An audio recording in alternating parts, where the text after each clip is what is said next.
فلا أقسم بمواقع النجوم وإنه لقسم لو تعلمون عظيم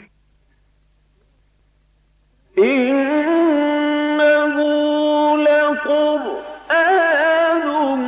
كريم في كتاب مكنون لا يمسه إلا المطهرون تنزيل من رب العالمين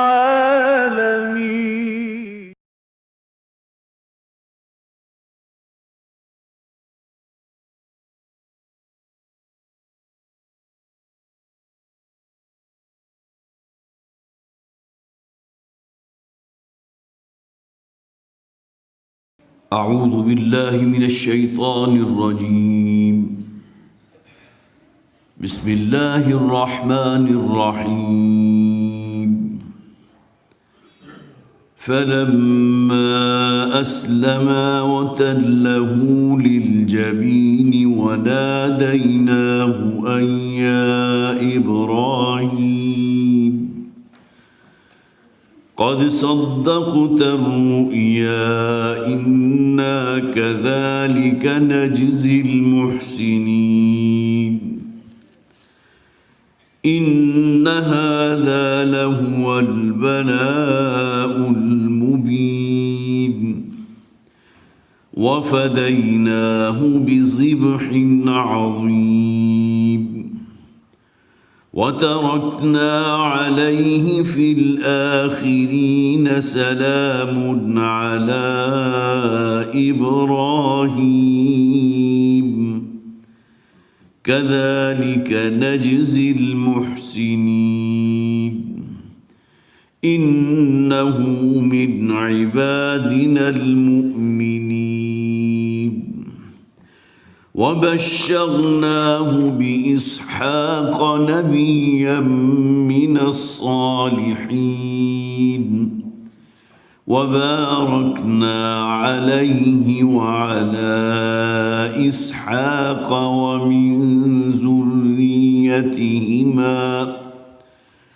ومن ذريتهما محسن وظالم لنفسه مبين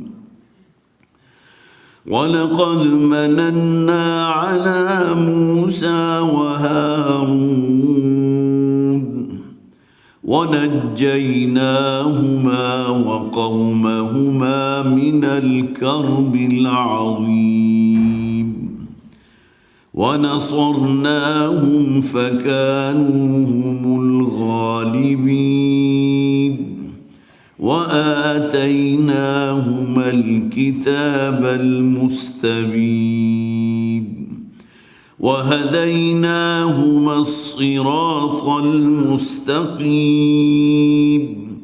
وتركنا عليهما في الآخرين سلام على موسى وهارون إنا كذلك نجزي المحسنين إنهما من عبادنا المؤمنين وإن إلياس لمن المرسلين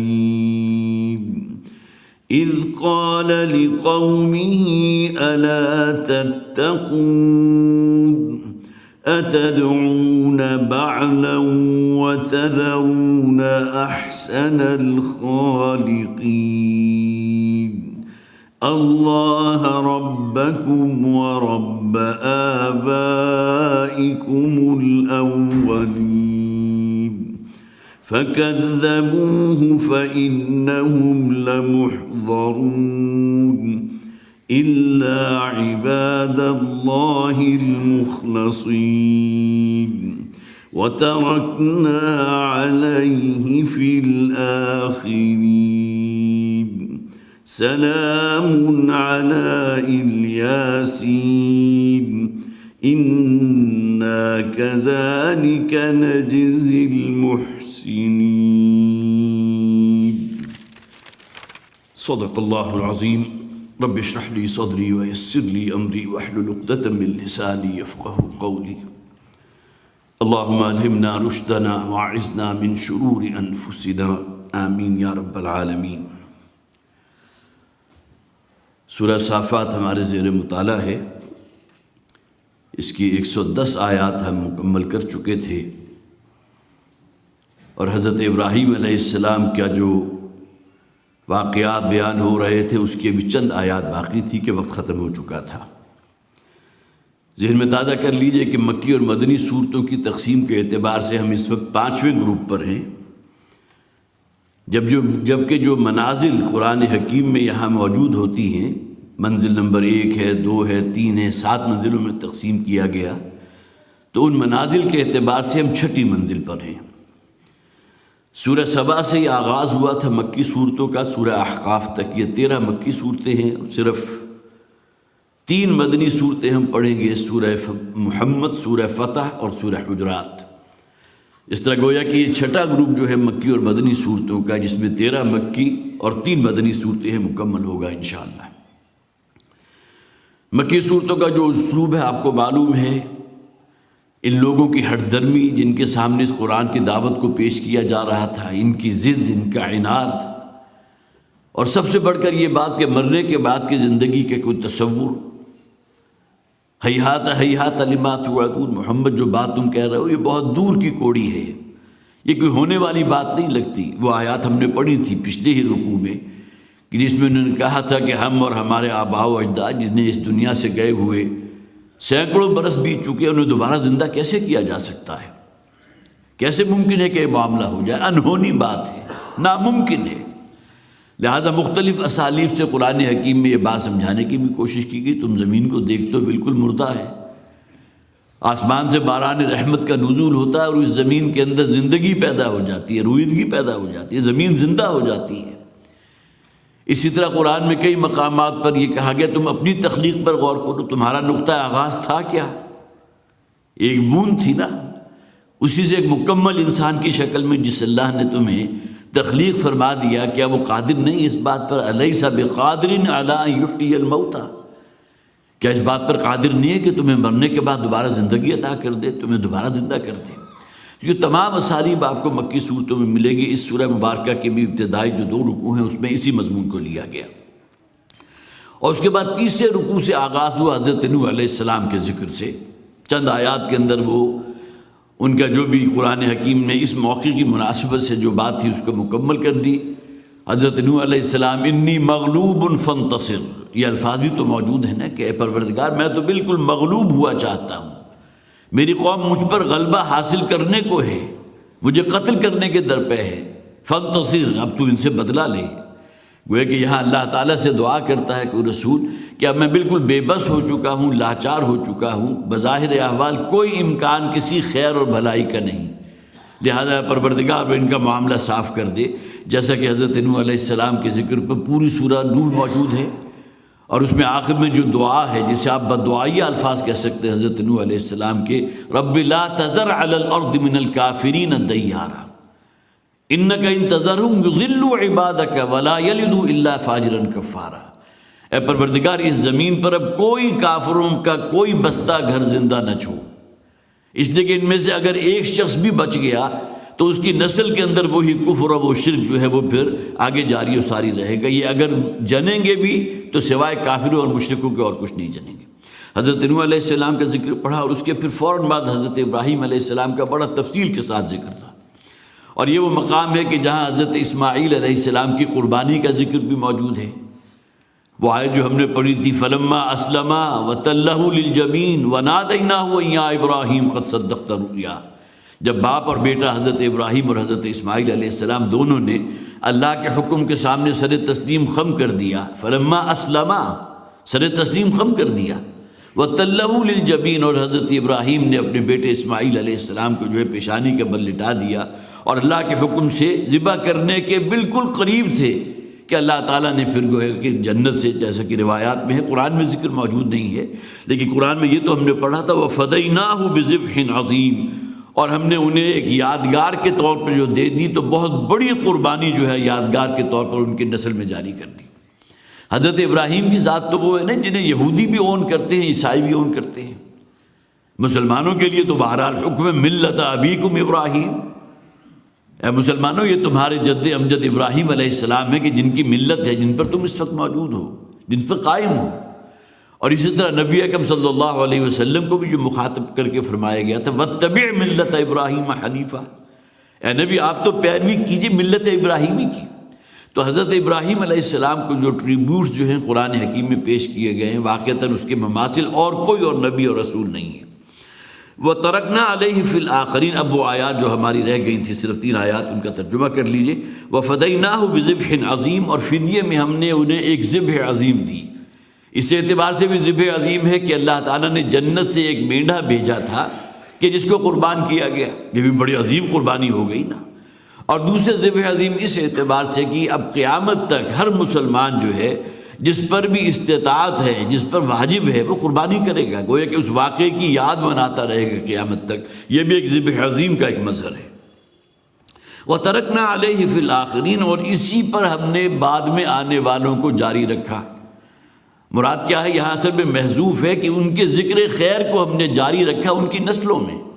بعد میں آنے والے لوگ جو حضرت ابراہیم علیہ السلام کو جن الفاظ سے یاد کرتے رہے، حضرت اسماعیل کو جیسے یاد کرتے رہے، اور پھر یہ کہ اللہ تعالیٰ کی طرف سے بھی سلام علی ابراہیم، سلامتی ہو، سلام ہو ابراہیم کے لیے، سلیوٹ ہے ان کے لیے۔ کذالک نجزی المحسنین، اسی طرح ہم بدلہ دیتے ہیں محسنین کو، نیکوکار لوگوں کو۔ انہ من عبادنا المؤمنین، یقیناً وہ ہمارے بہت ہی مومن بندوں میں سے ایک تھے۔ وبشرناہ باسحاق نبیا من الصالحین، اب دیکھیں حضرت ابراہیم علیہ السلام کے بعد اکثر و بیشتر جب بھی ذکر ہوتا ہے تو حضرت اسحاق کا ہے، حضرت اسماعیل علیہ السلام کا ذکر بعض مقامات پر ہے، لیکن چونکہ سلسلہ بنی اسرائیل چلا ہے حضرت اسحاق کی نسل سے، لہذا بار بار جو ذکر آپ کو ملے گا بنی اسرائیل کا بھی اور ان انبیاء کا جو بنی اسرائیل میں آئے ہیں تو ان کا مبدأ جو ہے وہ حضرت اسحاق علیہ السلام ہے۔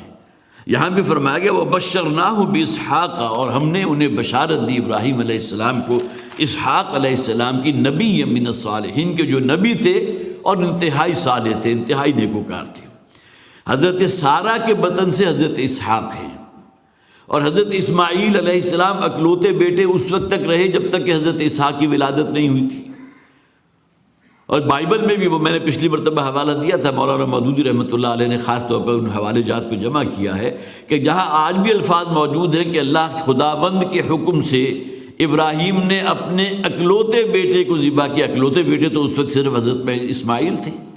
یہ الگ بات ہے، ایک تلخ حقیقت ہے کہ بنی اسرائیل میں خاص طور پر یہودی جو ہیں آج بھی وہ اسی کے قائل ہیں کہ قربانی کے لیے حضرت ابراہیم علیہ السلام نے جن کو پچھاڑا تھا یا کہ جن کے لیے قربانی پیش کی گئی تھی وہ حضرت اسماعیل نہیں تھے بلکہ حضرت اسحاق تھے۔ صحابہ کرام میں سے بھی بعض کے نام آتے ہیں جنہیں کچھ اختلاف رہا، لیکن بعد میں یہ مسئلہ جو ہے بالکل متفق علیہ تھا کہ حضرت اسماعیل ہی ہیں کہ جو ذبیح اللہ ہیں، حضرت اسحاق نہیں ہیں۔ تو نبی من الصالحین، یہ نبی تھے کہ جو بہت ہی نیک بختوں میں سے تھے، صالح لوگوں میں سے۔ وبارکنا علیہ وعلی اسحاق، اور پھر یہ کہ ہم نے بڑی برکت دی ہے انہیں بھی اور اسحاق پر بھی۔ یہاں علیہ سے مراد حضرت ابراہیم علیہ السلام بھی ہو سکتے ہیں، حضرت ابراہیم علیہ السلام ہی کی اولاد ہے نا جس میں آگے نبوت چلتی رہی۔ حضرت اسماعیل، حضرت اسحاق، یہ دونوں بیٹے ہیں حضرت ابراہیم علیہ السلام کے۔ حضرت اسماعیل جو ہے ان کی اولاد میں کوئی نبی اور رسول نہیں آیا تا آ کے تقریباً 2000 برس کے قریب کا فصل ہے، دورانیہ ہے، کہ اسی نسل میں محمد رسول اللہ صلی اللہ علیہ وسلم کی بعثت ہوئی۔ حضور بنی اسماعیل میں سے ہے۔ اور ایک اور مشابہ جو ہے امام فراہی رحمۃ اللہ علیہ نے اس کو خاص طور پر بیان کیا ہے کہ حضرت عبداللہ جو نبی اکرم صلی اللہ علیہ وسلم کے والد تھے، عبد المطلب کے بیٹے تھے، ان کے 9 یا 10 بیٹے تھے۔ کسی ایک بہت بڑی بات پر انہوں نے کوئی نظر مان لی یا کوئی قسم کھا لی کہ اگر میری یہ بات پوری ہو گئی تو میں اپنے ان بیٹوں میں سے ایک کو قربان کر دوں گا۔ بہت بڑی بات تھی۔ حالانکہ قربانی کا معاملہ جو ہے بہت سے مشرکین کے ہاں تو رہا ہے، نوخیز لڑکیوں کو جو ہے دیوتاؤں کے چرنوں میں قربان کر دیا جاتا تھا، اور خاص طور پر مصر کے اندر یہ رسم تو اتنی عام تھی کہ معلوم ہوتا ہے کہ جب تک کسی نوجوان لڑکی کی قربانی نہیں دی جائے گی کسی دیوتا کے لیے، اس وقت تک یہ دریائے نیل جو ہے اس میں پانی نہیں آئے گا۔ اب یہ ان کا ایک جو ہے عقیدہ بن چکا تھا، تو ان کے ہاں تو یہ چیز موجود تھی۔ لیکن بعض روایات میں ہے، آپ کو یہ سیرت کی کتابوں میں مل جائے گا کہ حضرت عبداللہ نے جو ہے وہ منت، حضرت عبد المطلب نے جو حضور کے دادا ہیں، ان کے 9 بیٹے جن میں ایک عبداللہ ہیں، جن کے بیٹے ہیں محمد رسول اللہ صلی اللہ علیہ وسلم، انہوں نے کسی معاملے میں نظر مانی تھی کہ اگر میرا یہ معاملہ پورا ہو گیا، یہ میری نظر پوری ہو گئی تو میں اپنے بیٹوں میں سے ایک کو ذبح کروں گا۔ اب وہ بات پوری ہو گئی اللہ کی طرف سے، اور اس کے بعد پھر باقاعدہ جو ہے وہ قرآن اندازی کی گئی کہ کس کو اللہ کے راستے میں قربان کیا جائے، یا کہ جو انہوں نے قربانی کی نیت کی تھی۔ اب جو قرآن اندازی ہوئی ہے تو نام نکلا عبداللہ کا۔ عبداللہ جو ہے بہت ہی حضرت عبد المطلب کو گویا کہ باپ کو بہت ہی پسند تھے، بہت ہی محبت تھی ان کے ساتھ۔ اب تمام اعزاء و اقارب نے مشورہ دیا کہ چلیے ایک مرتبہ کا قرعہ ہو گیا، آپ ایسے کیجئے کہ اس قرعے کے عوض چونکہ عبداللہ کا نام لکھا، اب 10 اونٹوں کی قربانی جو ہے وہ طے کر دیں۔ پھر دوبارہ قرعہ ڈالا گیا، پھر حضرت عبداللہ کا نام نکل آیا۔ تو روایات میں یہ ہے کہ 10 مرتبہ یہ قرعہ ڈالا گیا اور ہر مرتبہ عبداللہ کا نام نکلا، گویا کہ اس معاملے میں پھر 100 اونٹ ذبح کیے گئے تھے ان کی طرف سے۔ لہذا عبداللہ کے بارے میں مکہ میں یہ مشہور تھا کہ یہ ذبیح اللہ ہے، کہ عبد المطلب نے جو منت مانگی تھی جس میں انہیں اپنے ایک بیٹے کو ذبح کرنا تھا، اور اس کی تلافی کے طور پر جب ہر مرتبہ قرآن اندازی میں انہی کا نام آیا تو تلافی کے طور پر 10 کر کے 100 اونٹ انہوں نے قربان کیے تھے۔ اور مکہ کی بستی کوئی بہت بڑی تو نہیں تھی، معلوم ہوتا ہے کہ وہاں تو ایک واقعے کی بڑی ایک دھوم مچ گئی ہوگی کہ 100 اونٹوں کی قربانی جو ہے مکہ کی چھوٹی سی بستی میں ہو رہی ہے۔ تو اس حوالے سے گویا کہ ایک مشابہت یہ بھی ہو گئی کہ نبی اکرم صلی اللہ علیہ وسلم حضرت اسماعیل علیہ السلام کی اولاد میں سے ہیں، وہ اسماعیل کے جو ذبیح اللہ ہیں، جنہیں اللہ کے حکم سے حضرت ابراہیم علیہ السلام نے اللہ کے راستے میں ذبح کرنے کی کوشش کی، وہ معاملہ تکمیل تک نہیں پہنچ سکا، تو انہی میں عبداللہ تھے کہ جن کو وہاں پھر ذبیح اللہ کا نام ان کا پڑ گیا تھا کہ ان کے لیے 100 اونٹ جو ہے وہ قربان کیے گئے تھے۔ تو ایک لفظی مشابہت یہاں بھی ہو گئی۔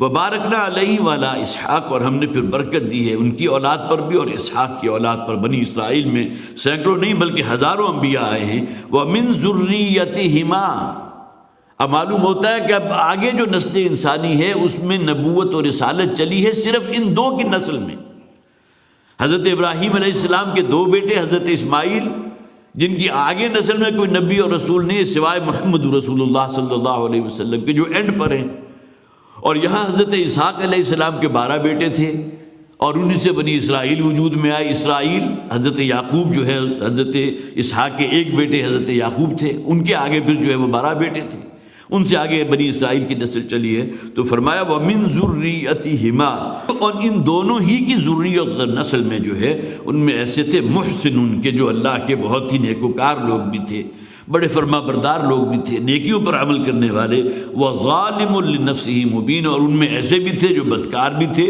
اور اپنی جانوں پر ظلم ڈھانے والے تھے۔ یہ جو مارکہ حق و باطل جو ہے یہ تو ہمیشہ سے برپا رہا ہے نا، ہر نبی اور رسول نے جب بھی دعوت پیش کی ہے تو کچھ لوگوں نے لبیک کہا، لیکن ان کی تعداد کتنی تھی؟ آٹے میں نمک کے مساوی کوئی تعداد ہو سکتی ہے، تو شاید یہ مثال جو ہے وہ بھی شاید ناکافی ہو۔ حضرت نوح علیہ السلام کو 950 برس کی شدید محنت کے عوض کل کتنے افراد ملے تھے؟ زیادہ سے زیادہ کوئی 70 یا 72 کی تعداد اسرائیلی روایات میں ملتی ہے، اور بعض کے نزدیک تو ان کی اپنی اولاد اور اپنے خاندان کے علاوہ کوئی اور ان پر ایمان نہیں لایا۔ ان کی اپنی ایک بیوی تھی کہ جو اسی کافرہ حالت میں جو ہے وہ بھی اسی جو اللہ تعالیٰ کی طرف سے جو عذاب بھیجا گیا تھا اسی کا شکار ہوئی ہے، اسی طوفان نوح کے اندر وہ بھی غرق ہوئی ہے۔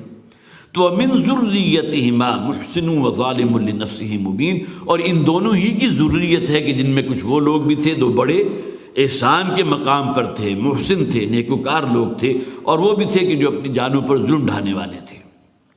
وَلَقَدْ مَنَنَّا عَلَى مُوسَى وَهَارُونَ، اور اسی طرح ہم نے بڑا احسان کیا تھا موسیٰ اور ہارون پر بھی۔ دیکھیں یہاں وہ اللہ تعالیٰ کی رحمت اور جو احسان ہوا ہے ان انبیاء پر، جنہیں گویا کہ جو چنیدہ ہیں، جنہیں اللہ نے چنا ہے۔ اب اس وقت تک جو لوگ بھی موجود تھے جب حضرت موسیٰ علیہ السلام کو رسالت کے لیے چنا گیا، حضرت ہارون کو چنا گیا، اسی طرح ہر نبی اور رسول کو جو چنا گیا، تو یہ انتخاب تو اللہ تعالیٰ کا ہے نا۔ تو یہ اللہ کی طرف سے بطور احسان ہے. وَلَقَدْ مَنَنَّا عَلَى مُوسَى وَهَارُونَ. منّا یمنو آتا ہے احسان جتانے کے لیے کہ ہمارا بڑا احسان ہے کہ جو حضرت موسیٰ علیہ السلام اور ان کے بھائی ہارون پر ہوا. وَنَجَّيْنَاهُمَا وَقَوْمَهُمَا مِنَ الْكَرْبِ الْعَظِيمِ. اور ان دونوں کو بھی ہم نے بچا دیا اور نجات دی، اور ان کی قوم کو بھی ایک بہت بڑی گھبراہٹ سے، بہت بڑے کرب اور تکلیف سے. یہ اصل میں وہ استبداد اور ظلم تھا جو فرعون کرتا تھا بنی اسرائیل پر. تفصیل کے ساتھ حضرت موسیٰ علیہ السلام کا ذکر سورہ بقرہ میں بھی ہے، سورہ آل عمران میں بھی ہے، بہت سی مکی صورتوں میں بھی ہے. اور یہ بات میں پہلے بھی عرض کر چکا ہوں کہ جملہ انبیاء اور رسول میں سب سے بڑھ کر تعداد آیات کے اعتبار سے ذکر حضرت موسیٰ کا ہے. تقریباً 6,500 یا 6,500 جو آیات ہے قرآن حکیم کی. اس لیے کہ یہ اختلاف ہے کہ بسم اللہ الرحمن الرحیم جو ہے ہر سورت کا جز ہے یا نہیں. اب 114 میں سے 113 صورتیں تو وہ ہیں نا جن کے آغاز میں بسم اللہ موجود ہے. لہذا جو لوگ جو ہے بسم اللہ کو اس کا جز مانتے ہیں ان کے نزدیک تعداد جو ہے وہ بڑھ جاتی ہے، وہ تقریباً 6,400 کے کچھ بن جاتی ہے. اور جو لوگ بسم اللہ کو اس میں سے خارج کر دیتے ہیں کہ یہ گویا کہ ابتدا ہے اس صورت کی، وہ اللہ کے نام سے ہوتی ہے. ہر نیک کام کا نام جو ہے، ہر کام کا آغاز اللہ کے نام سے ہونا چاہیے. اس لحاظ سے وہ اس صورت میں سے بسم اللہ کو نکال دیتے ہیں، ان کی تعداد کچھ کم رہ جاتی ہے. لیکن بہرحال تقریباً 6,500 اگر آیات آپ سمجھے تو اس میں سے 555 آیات ہیں جو تحقیق کی گئی ہے کہ وہ حضرت موسیٰ علیہ السلام کے ذکر پر ہیں. تو بڑی تفصیل کے ساتھ ان کا ذکر یہاں بہت ہی اختصار کے ساتھ. وَنَجَّيْنَاهُمَا وَقَوْمَهُمَا مِنَ الْكَرْبِ الْعَظِيمِ. اور ان دونوں کو بھی ہم نے نجات دی تھی، بچایا تھا، اور ان کی قوم کو بھی اس بڑی گھبراہٹ سے اور اس بڑے ظلم اور جور سے اور تشدد سے اور استبداد سے جو فرعون ان پر کرتا تھا. اور اس سے بڑھ کر ظلم جو ہے وہ چشم فلک نے تو آج تک نہیں دیکھا ہوگا نا، کہ اس کی طرف سے یہ آرڈیننس جاری کر دیا گیا تھا جس کا ذکر قرآن میں 5-6 جگہ موجود ہے کہ آئندہ سے جس گھرانے میں بھی، بنی اسرائیل کے گھرانے میں بھی بیٹے کی ولادت ہوگی تو اس کو اسی موقع پر قتل کر دیا جائے، اسے ہلاک کر دیا جائے.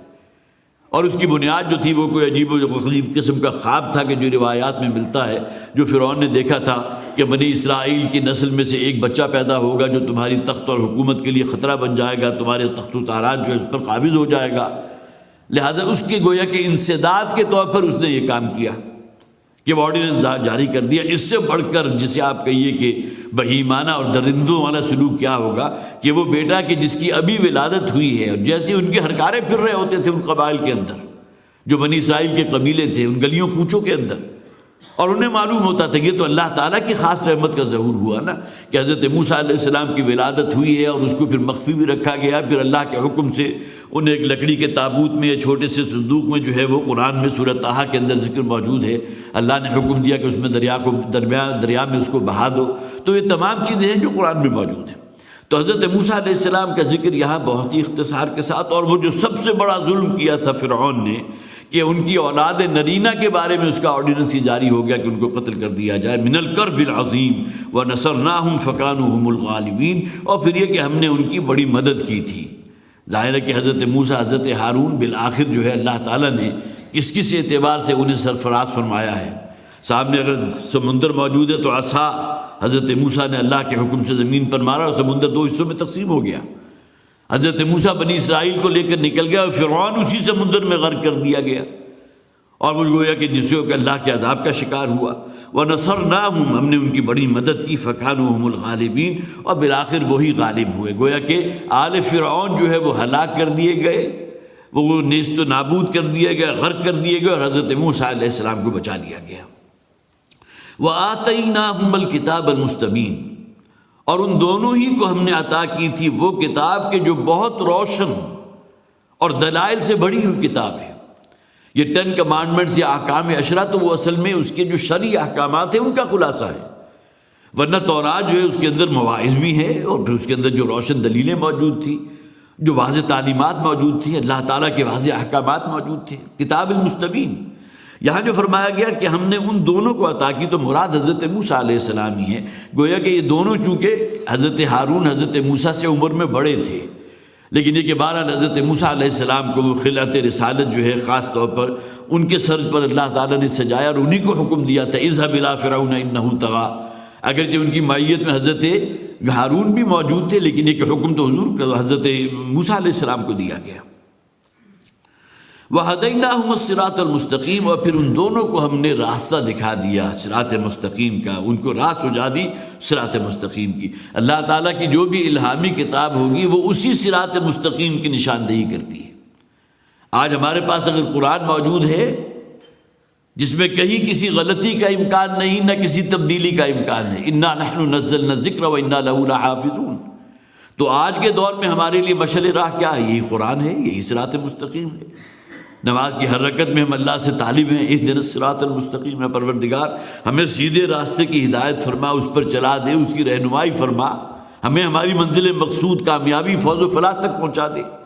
وہ صراط مستقیم یہی تو ہے نا، ذالک الکتاب لا ریب فیہ ھدی للمتقین، تم نے اللہ سے ہدایت مانگی ہے، صراط مستقیم مانگی ہے، یہ پورا قرآن تمہارے سامنے موجود ہے۔ وَهَدَيْنَاهُمَ الصِّرَاطَ الْمُسْتَقِيمَ، اور ان دونوں کو ہم نے پھر راہ سجھا دیا، چلا دیا یا دکھا دیا وہ راستہ جو بالکل سیدھا ہے، جس میں کہیں کوئی کجی نہیں ہے، کہیں کوئی ٹیڑھ نہیں ہے۔ وَتَرَكْنَا عَلَيْهِمَا فِي الْآخِرِينَ، اور انہی کی تعلیمات پر پھر ہم نے باقی رکھا بعد میں آنے والوں کو۔ اگرچہ حضرت موسیٰ علیہ السلام کے اپنے عہد میں ہی، ان کی اپنی عمر ہی کے دوران جو ہے، جب وہ گئے تھے 40 شبانہ روز کے لیے کوہ طور پر تورات کو حاصل کرنے کے لیے، اور اللہ تعالیٰ نے تورات جو اس وقت الواح کی شکل میں، تختیوں کی شکل میں تھی، حضرت موسیٰ علیہ السلام کو عطا کی تھی، تو یہی قوم تھی نا کہ جو اس بچڑے کی پرستش میں مبتلا ہو گئی، جس کو تعمیر کیا تھا سامری نے۔ اسی بنی اسرائیل کے قبیلے کا ذکر ہے، جن کا پھر شدید ترین پر جو ہے ان تمام لوگوں کو قتل کر دیا گیا، اس لیے کہ یہ مرتدین تھے۔ یہ توحید تک پہنچنے کے بعد علی الاعلان انہوں نے بت پرستی اختیار کی تھی۔ سورہ بنی اسرائیل کے اندر اس کا ذکر موجود ہے۔ تو وَتَرَكْنَا عَلَيْهِمَا فِي الْآخِرِينَ، اور ان کی ایک نامی کو، نیک نامی کو بھی، اور ان کے ان تعلیمات کو ہم نے باقی رکھا بعد میں آنے والے لوگوں میں۔ سلام علی موسیٰ و ہارون، سلامتی ہو، سلام ہو، ٹریبیوٹ ہے حضرت موسیٰ اور حضرت ہارون علیہ السلام دونوں کے لیے، جیسا کہ ہم نے پہلے پڑھا سلام علی ابراہیم۔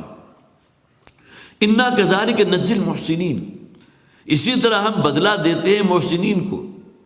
جزا کا لفظ جو ہے وہ ایک سزا ہمارے ہاں اردو زبان میں مستعمل ہے، لیکن عربی زبان میں جزا ہے۔ جزا کے معنی اگر اچھے ہوں گے تو بہترین بدلہ ہے، اگر برائی یا منفی کا پہلو اس کے اندر ہے تو اس میں سزا آ گئی۔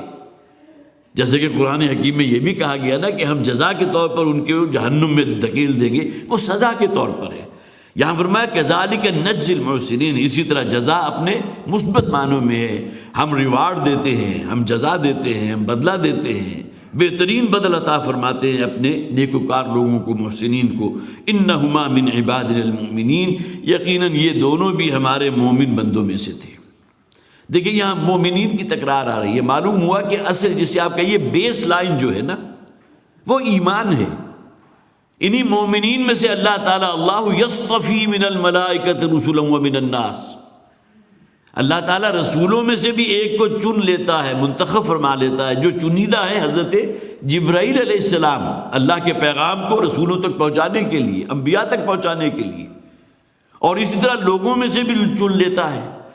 تو یہ جو بھی انبیاء ہیں، جو بھی رسول ہیں، وہ اللہ کے چنیدہ ہیں، اللہ کے منتخب ہیں، اللہ نے ان کو سلیکٹ کیا ہے۔ انا کذالک نجزی المحسنین انہما من عبادنا المؤمنین، اس لیے کہ یہ ایمان کی جو معراج ہوتی ہے، مقام احسان، اس پر فائز تھے یہ لوگ۔ حضرت ابوبکر صدیق رضی اللہ تعالیٰ عنہ کے بارے میں آپ نے سنا ہوگا، افضل البشر بعد الانبیاء بالتحقیق، ابو بکر صدیق۔ عام طور پر جو ہے وہ جمعے کے خطبے میں عربی الفاظ آپ کے جو ہیں کان سے شراسہ ہوں گے کہ اس روح ہستی پر انبیاء اور رسول کے بعد افضل ترین شخصیت اگر کوئی ہے تو ابو بکر ہے رضی اللہ تعالیٰ عنہ۔ یہ کون تھے؟ ایمان کی اس معراج پر پہنچے ہوئے تھے، اور وہی اوصاف جو نبی اکرم صلی اللہ علیہ وسلم میں بدرجہ اتم موجود تھے، اسی کا کامل عکس تھا حضرت ابو بکر رضی اللہ تعالیٰ عنہ کی سیرت۔ کوئی جھوٹ کا کسی کو تجربہ ہوا ہو، کسی سے کوئی وعدہ خلافی کی ہو، ان کی پوری زندگی بھی بالکل کھلی کتاب تھی۔ اللہ تعالیٰ نے گویا کہ نبی اکرم صلی اللہ علیہ وسلم کو انہی میں سے چنا ہے نا، اسی مکہ کے رہنے والوں میں سے، اسی کی کریم میں سے تھے۔ حضرت ابوبکر بھی تھے، نبی اکرم صلی اللہ علیہ وسلم انتخاب اللہ کا جو ہے وہ حضور کے لیے ہوا صلی اللہ علیہ وسلم۔ لیکن وہ انہما من عبادنا المؤمنین، جہاں بھی ہم پڑھ رہے ہیں جہاں رسولوں کا ذکر ہے، وہ مومن بندوں میں سے تھے۔ وَإِنَّ إِلْيَاسَ لَمِنَ الْمُرْسَلِينَ، اور اسی طرح حضرت الیاس علیہ السلام وہ بھی تو رسولوں میں سے تھے نا۔ دیکھیے یہاں ان میں چند آیات کے اندر آپ دیکھیں گے کئی رسولوں کا ذکر آ رہا ہے. حضرت یونس کا ذکر بھی آئے گا, حضرت اسحاق کا ذکر بھی آ گیا, حضرت ابراہیم کا ذرا تفصیلی ذکر ہم نے پڑھا, حضرت موسیٰ اور حضرت ہارون کا ذکر بھی آ گیا. اب حضرت الیاس کا ذکر ہے. حضرت الیاس کا زمانہ ہمارے ہاں جو بھی محققین ہیں انہوں نے جو بھی اس کے اندر کچھ تھوڑی بہت کھوج کریت کی ہے تو تقریباً 850 قبل مسیح کا زمانہ ہے. یہ وہ زمانہ ہے جو تقریباً جسے آپ کہیے کہ ہم عصر میں شامل ہیں حضرت طالوت اور ان کے بعد حضرت داؤد علیہ السلام, تقریباً وہی زمانہ ہے. لیکن یہ کہ یہ اصل میں وہ جو شرق اردن کا ایک علاقہ ہے وہاں ایک شہر تھا جس کا نام بال بک تھا, اور بال بک ان کا دارالخلافہ بھی تھا, اور یہ اصل میں ایک بہت بڑا دیوتا تھا ان کا جن کو یہ بال کے نام سے جانتے تھے. بہت بڑا انہوں نے بت بھی تراشا ہوا تھا, اور یہ بال پرستی ان کے ہاں جو ہے وہ موجود تھی. جس طرح ہمارے ہاں خدا پرستی ہے نا, تو اسی طرح وہ دیوتا کو وہ انہوں نے بال کا نام دے رکھا تھا, اور ان کا صدر مقام جو تھا اس کا نام بھی بال بک تھا. اور وہاں یہ قوم آباد تھی جو حضرت الیاس علیہ السلام جن کی طرف بھیجے گئے.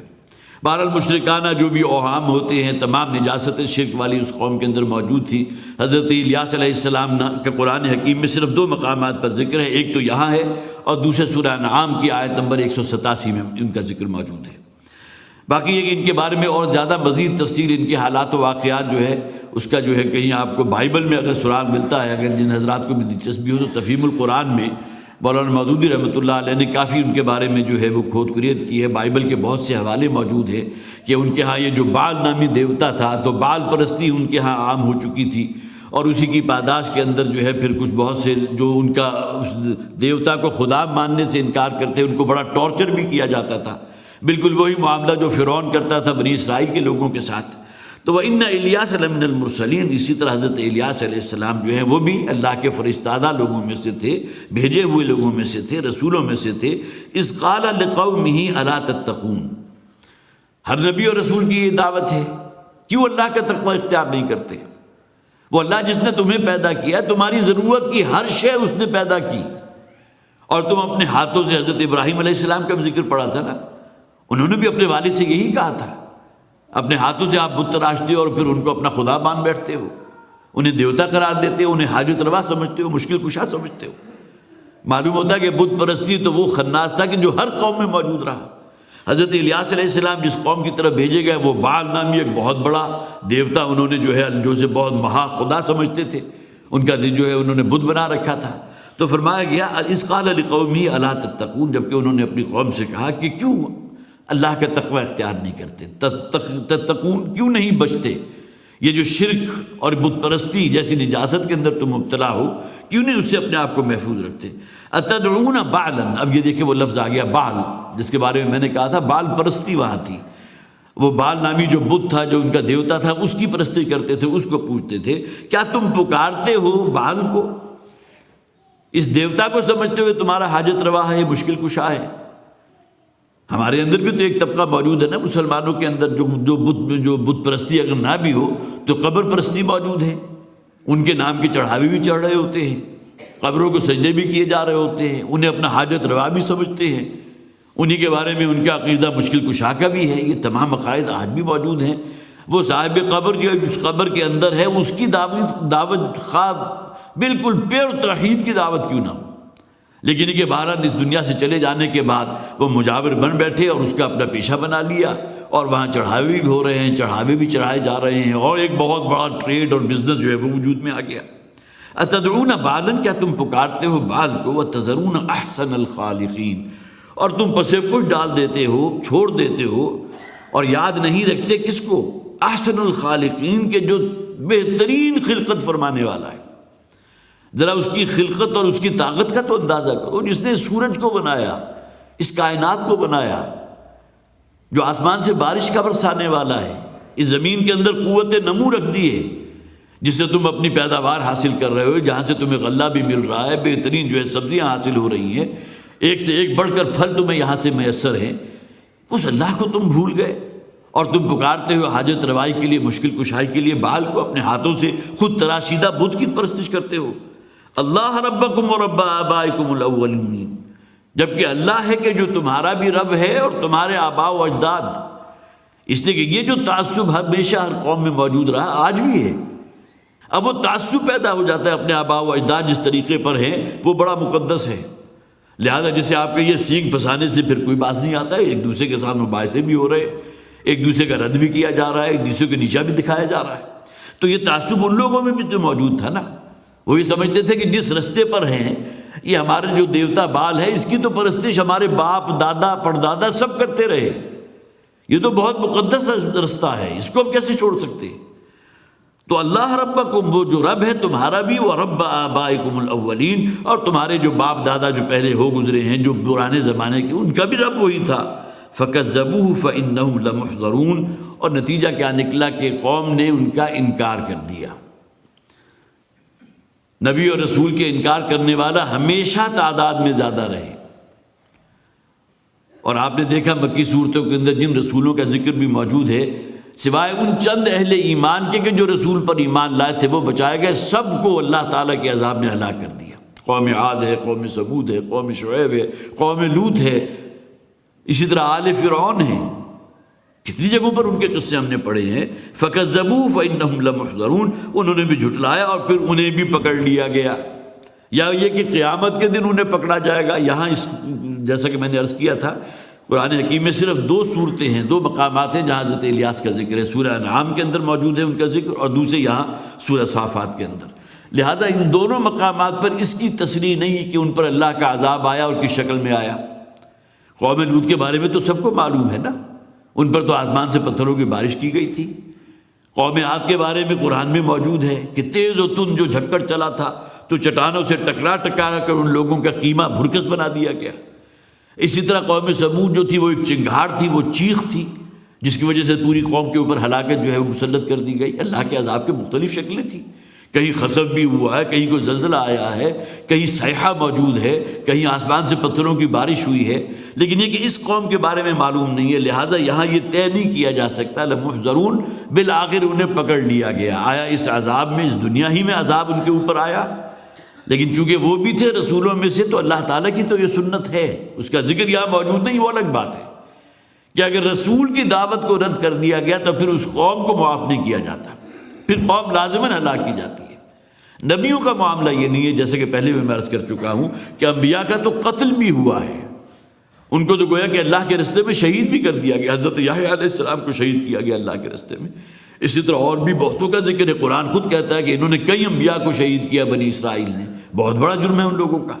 لیکن یہ کہ رسول شہید نہیں کیے جاتے، رسول جو ہے یا تو وہ کامیاب ہوں گے بایمانہ، لازماً کامیاب ہوں گے، جیسے کہ قرآن میں فرمایا گیا انہم لہم المنصورون وان جندنا لہم الغالبون، یہ رسولوں کی تو لازماً مدد کی جاتی ہے اور وہ لازماً غالب ہو کر رہتے ہیں۔ کتب اللہ لاغلبن انا ورسلی، اللہ تعالیٰ نے یہ بات تو طے کر دی ہے کہ میں اور میرا رسول لازماً غالب آ کر رہیں گے، لیکن وہ غلبہ کس صورت میں ہوتا تھا کہ پوری قوم جو مشرک ہے، جنہوں نے اس کو رسول کی دعوت کو رد کر دیا، انہیں تباہ کر دیا گیا، انہیں ہلاک کر دیا گیا۔ نتیجتاً باقی صرف وہی لوگ رہے جو اہل ایمان تھے یا وہ رسول وقت۔ اب گویا کہ ان کا غلبہ ہو گیا بے ایمانہ کہ کوئی کافر موجود ہی نہیں ہے، سب کے سب ہلاک کر دیے گئے۔ فَكَذَّبُوا فَإِنَّهُمْ لَمُحْضَرُونَ، اور پھر یہ کہ انہوں نے جھٹلایا اس کو، حضرت الیاس علیہ السلام کو ان کی قوم نے، فَإِنَّهُمْ لَمُحْضَرُونَ، اور پھر وہ بھی پکڑ لیے گئے، آخرت میں پکڑے جائیں گے، اس دنیا میں بھی کوئی عذاب آیا۔ إِلَّا عِبَادَ اللَّهِ الْمُخْلَصِينَ، ہاں سوائے ان بندوں کے کہ جو واقعتاً اللہ کی بندگی کا حق ادا کرنے والے ہیں۔ عبدیت کہتے کسے ہیں؟ اللہ کی فرما برداری کلیتاً اللہ کے تابع ہو جانا، اور صرف اطاعت نہیں بلکہ اللہ کے ساتھ ایک شدید محبت کا معاملہ۔ یہ عبد کی اصطلاح تو تب پوری ہوگی نا، عبدیت کاملہ کے مقام پر ہے نبی اکرم صلی اللہ علیہ وسلم، اور اللہ تعالیٰ کو یہ نسبت عبدیت جو ہے حضور کے ساتھ وہ زیادہ پسند ہے۔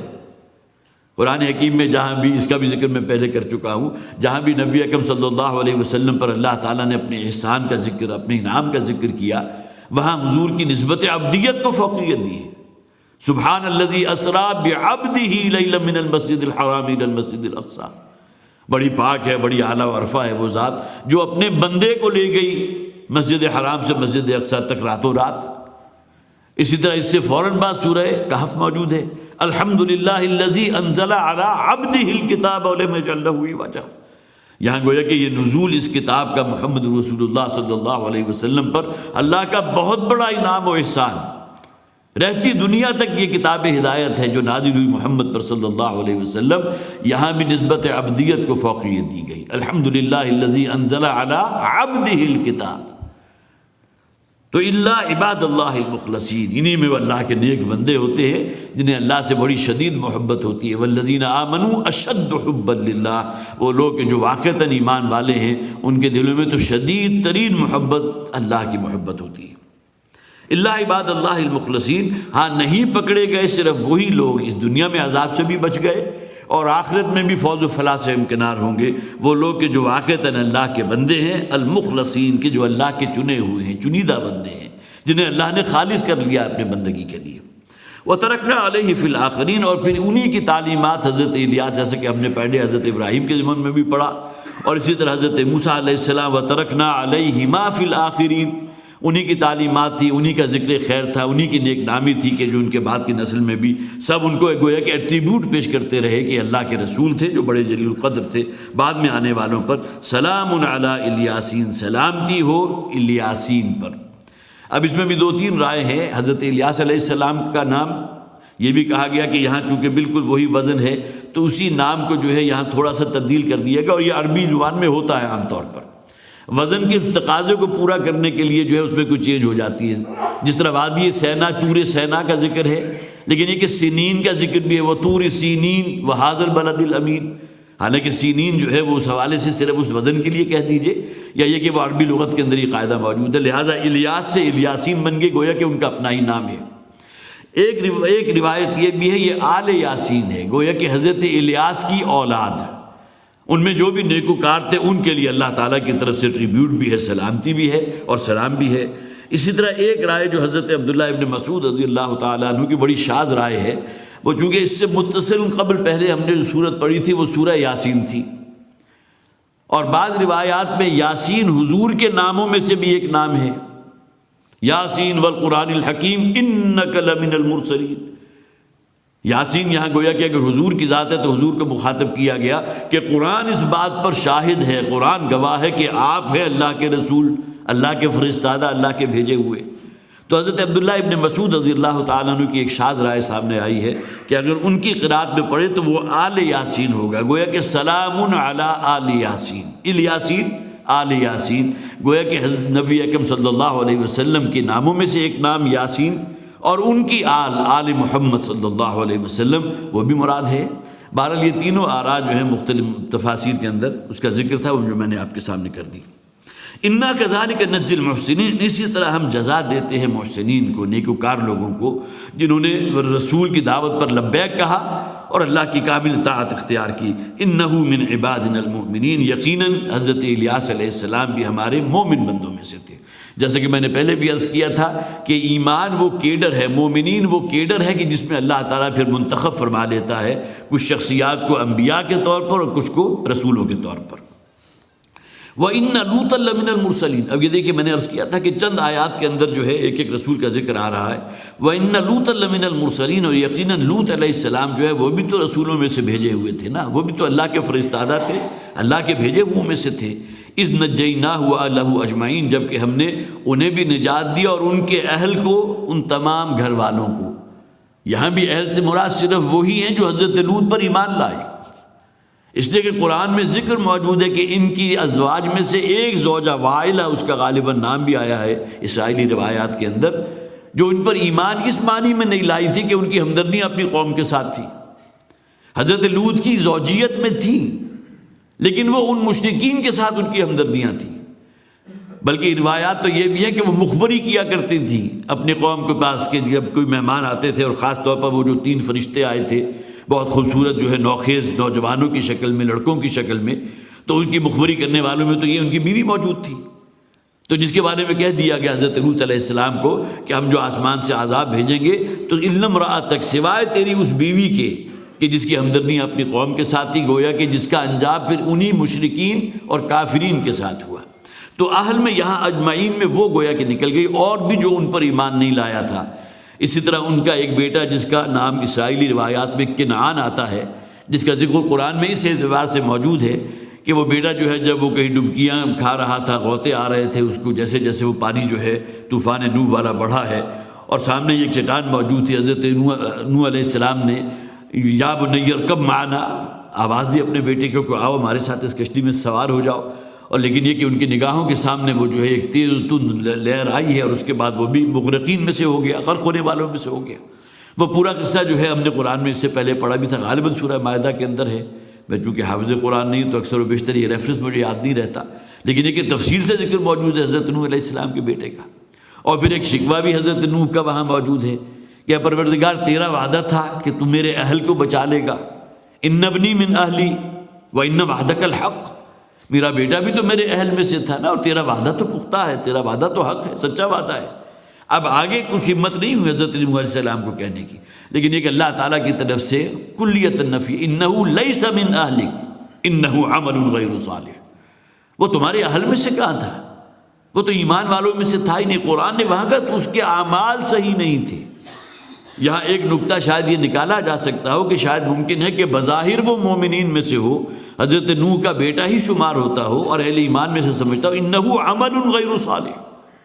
تو یہ کہ یہ بھی ایک بنیاد بنتی ہے, خواہ کہ کسی نبی کا بیٹا بھی ہے, لیکن اگر اعمال اور سیرت و کردار کے اعتبار سے وہ جسے آپ کہیے کہ صحیح نہیں ہے تو اس کا انجام بھی اسی قوم کے ساتھ ہوگا, مشرکین کے ساتھ ہوگا. اس کا نتیجہ یہ نکلا کہ بہرحال ان کی نگاہوں کے سامنے وہ غرق کر دیا گیا. وَإِنَّ لُوطًا لَمِنَ الْمُرْسَلِينَ إِذْ نَجَّيْنَاهُ وَأَهْلَهُ أَجْمَعِينَ. اسی طرح حضرت لوط علیہ السلام وہ بھی بھیجے ہوئوں میں سے تھے, جبکہ ہم نے انہیں حضرت لوط کو اور ان کے اہل کو, وہی سے بات چلی تھی حضرت نوح علیہ السلام کے بیٹے کی طرف, وَأَهْلَهُ أَجْمَعِينَ, ان کو سب کو ہم نے بچا لیا. إِلَّا عَجُوزًا فِي الْغَابِرِينَ, یہاں دیکھیں ذکر آ گیا سوائے ایک بوڑھی ان کی بیوی کے کہ جو انہی میں سے رہ جانے والوں میں سے تھی, جس کی ہمدردیاں اپنی قوم کے ساتھ تھی. ثم دمرنا الآخرین, اور پھر ہم نے تباہ و برباد کر دیا. دمر یدمر آتا ہے کسی کو ملیا میٹ کر دینا, قیمہ نکال دینا, حصے بکھرے کر دینا. پھر ہم نے پلٹ کر رکھ دیا, بالکل تباہ و برباد کر دی. اور یہ وہ قوم تھی نا جس پر آسمان سے پتھروں کی بارش ہوئی تھی. اور صرف یہی عذاب نہیں ہے, بلکہ روایات جو ملتی ہیں وہ یہ کہ اس پوری بستی کو, سدوم اور عامورہ کی بستیاں ہیں یہ جو عرب کے شمال میں واقع ہیں, اب وہ بالکل ڈیڈ سی کا حصہ بن چکی ہیں. بعض روایات یہ ہیں کہ ڈیڈ سی کا جو ساحلی علاقہ ہے اس میں جب یہ سیٹلائٹ کے ذریعے جو ہے کہیں دیکھا گیا تو معلوم ہوا کہ اس کے تہہ کے اندر کچھ بستیوں کے جو ہے وہ نشانات موجود ہیں. اللہ کے حکم سے فرشتے نے جو ہے اس کو کہیں بلندی پر لے جا کر پوری بستی کو پٹخا ہے. اول تو اسی میں سب لوگ ہلاک ہو گئے. اسی پر اللہ کا غضب جو ہے کہیں جسے آپ کہیے کہ اس پر مزید بھڑکا ہے, اور پھر اللہ تعالیٰ کی طرف سے پتھروں کی بارش ہوئی ہے حاصبہ, وہ تیز و تند ہوا بھی ان کے اوپر چھوڑی گئی ہے. کئی قسم کے عذاب ہیں کہ جس میں اس قوم کو ہلاک کیا گیا. اور ان کا سب سے بڑا عمل کیا تھا, عمل قوم لوط, جو عام طور پر ہم کہتے ہیں حضرت لوط علیہ السلام کی قوم کا جو عمل تھا ہومو سیکشولیٹی تھی, جس کے گویا کے پاداش میں, اور سب سے بڑھ کر ان کا جرم یہ کہ فی نادیکم المنکر, بڑی بڑی مجلسوں کے اندر اس کا اہتمام کیا کرتے تھے, بڑے بڑے پروگرام ہوا کرتے تھے, اور بڑے بڑے جو ہے سٹیج سیٹ ہوا کرتے تھے اس کام کو انجام دینے کے لیے. تو اللہ تعالیٰ کی غیرت جو ہے پھر جوش میں آئی اور وہ معاملہ ہوا. ثم دمرنا الآخرین, اور جو باقی لوگ تھے جو اہل ایمان میں سے نہیں تھے ان کو پھر اللہ نے تباہ و برباد کر دیا, جڑ سے اکھاڑ پھیرا. وَإِنَّكُمْ لَتَمُرُّونَ عَلَيْهِمْ مُصْبِحِينَ, اور تم ہی تو ہو کہ جو ان کی بستیوں پر سے گزرتے ہو صبح و شام. جو بھی تجارتی قافلے جاتے تھے اہل عرب کے, مکہ کے رہنے والوں کے شام کی طرف, تو ان کا گزر ہوتا تھا. اسی طرح قوم صالح جو ہے ان کے مساکن جو ہے وہ بھی سامنے آتے تھے رستے میں, مدائن صالح, اور اسی طرح آگے جو ہے وہ سدوم و عامورہ کی بستیاں جو ہے تباہ شدہ وہ بھی سامنے موجود تھیں. تو یہ تو تمہاری گویا کہ نگاہوں کے سامنے کی بات ہے. ان تباہ شدہ بستیوں کا تم مطالعہ کرتے ہو, تم ان کو دیکھتے ہو, آبزرو کرتے ہو. وَبِاللَّيْلِ أَفَلَا تَعْقِلُونَ, صبح اور شام کے اوقات میں, رات کے اوقات میں تمہارے قافلے گزرتے ہوئے وہاں سے نکلتے ہیں. اور یہ نشان عبرت ہے ان کی یہ بستیاں کہ جو اب بھی تمہیں گویا کہ یاد دلا رہی ہیں, جو اللہ کے سرکش ہوتے ہیں, جو نافرمان ہوتے ہیں, ان کا انجام اس دنیا میں کیا ہوتا ہے. ابھی اگلا رکوع جو ہے 5واں رکوع, اس میں حضرت یونس علیہ السلام کا ذکر شروع ہو رہا ہے, اور یہی غالباً اس سورہ مبارکہ کا آخری رکوع ہے. انشاءاللہ اس کا مطالعہ ہم اگلی مرتبہ کریں گے. بارک اللہ لی ولکم فی القرآن العظیم ونفعنی وإیاکم بالآیات والذکر الحکیم.